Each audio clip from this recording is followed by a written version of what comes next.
Salut, c'est Trado. Voilà ma vidéo quotidienne pour l'or.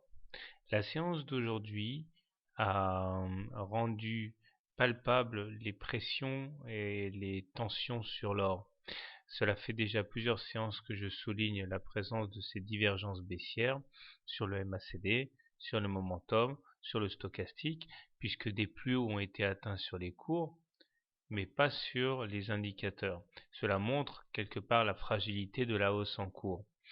Et aujourd'hui, la séance n'a pas été très bonne, puisque même si nous avons inscrit un plus haut en séance, jusqu'à 1192, eh bien, le contact avec le haut du canal bleu, ici, eh bien, a été fatal, puisque des ventes se sont déclenchées, et nous avons été obligés de prendre appui sur le bas de la fourchette d'Andrews bleu pour repartir de l'avant, et nous sommes en train actuellement de lutter pour clôturer au-dessus de la M7 ici. On voit également que malheureusement, si la M20 et si la M7 restent croissantes, cela fait maintenant quelques séances que la M20 n'est pas venue s'appuyer, que les cours ne sont pas venus s'appuyer sur la M20, et je crains que ce soit pour bientôt. Surtout que ma plus grande désappréhension est que l'on ne parvienne pas à rallier la médiane de la fourchette bleue. J'ai déjà expliqué à plusieurs reprises que si l'on ne rallie pas les médianes, qui sont les objectifs naturels des fourchettes, et qu'on en sort, eh bien il faut s'attendre à des mouvements assez violents en sens inverse. Et c'est ce qui risque de se passer, puisque maintenant je considère qu'il va être excessivement difficile, voire impossible, d'aller toucher la médiane, à moins qu'il se passe quelque chose d'assez imprévisible. Mais là, ça s'est quand même mal barré.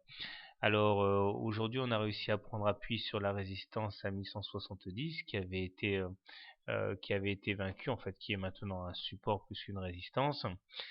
Et on va essayer demain sans doute de repartir de l'avant, mais je crains que l'atmosphère soit un petit peu plombée, surtout que dès que les indices plongent, eh bien, il est de bon ton de taper sur l'or pour lui faire perdre son statut de valeur refuge. Alors, comment trader l'or demain? Je pense que si vous êtes haussier, vous avez un excellent point d'entrée, soit au contact de la M7, soit au contact du bas de la fourchette d'Andrews bleu. L'objectif étant de retourner sur le haut du canal bleu, et puis si vous êtes vraiment très chanceux, aller chercher des objectifs supérieurs. Si par contre vous envisagez de shorter, si vous êtes plutôt vendeur, vous avez envie de spéculer à la baisse sur l'or, je pense que le mieux à faire est de shorter le contact avec la Bollinger supérieure, puisque en intraday, il est très difficile de passer au-dessus. Puisque aujourd'hui et hier, par exemple, les contacts avec la Bollinger supérieure ont été fatals.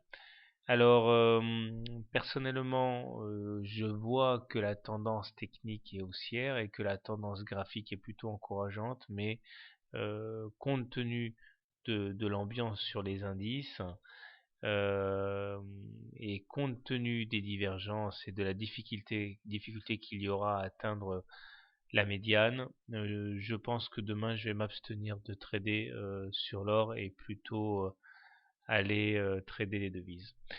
Bonne soirée, bon trade et à demain.